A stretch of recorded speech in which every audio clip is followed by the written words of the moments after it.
హనుమంతుడు పంచముఖావతారం ఎందుకెత్తాడో తెలుసా? పాతాళలోకంలో అహిరావణుడు మహామాయదేవికి పరమభక్తుడు. అతీత శక్తులు సంపాదించటానికి నరబలి ఇస్తూ ఉండేవాడు. రామరావణ యుద్ధంలో తన ఓటమి ఖాయమని గ్రహించిన రావణుడు అహిరావణుణ్ణి పిలిచి, రామలక్ష్మణులను మహామాయదేవికి బలిస్తే నువ్వు అపారమైన అతీత శక్తులను పొందుతావు. లోకంలో నిన్న ఎవ్వరూ జయించలేరు. నువ్వు ఈ లోకంలో అజేయుడవుతావు అని అతని అహంకారాన్ని రెచ్చగొడుతూ ప్రలోభపెట్టాడు. అప్పుడు అహిరావణుడు తన మాయాజాలముతో హనుమాన్లా మారి రామలక్ష్మణులను పాతాళంలోకి తీసుకెళ్లి బంధిస్తాడు.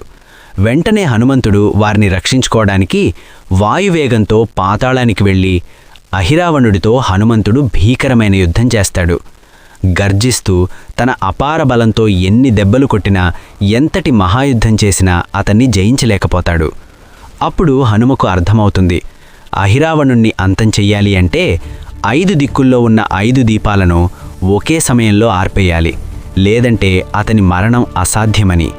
వెంటనే హనుమ తన శక్తులతో హనుమాన్, హైగ్రీవ, నరసింహ, గరుడ మరియు వరాహముఖాలతో కూడుకున్న శ్రీ పంచముఖ హనుమంతునిలా అవతరించి వాయువేగంతో 5 దిక్కుల్లో ఉన్న 5 దీపాలను ఏకకాలంలో ఆర్పివేసి అహిరావణుణ్ణి సంహరించి రామలక్ష్మణులను కాపాడతాడు. హనుమంతుడంటే మీకిష్టముంటే జై బజరంగ్ బలి అని కామెంట్ చేయండి. జై బజరంగ్ బలి.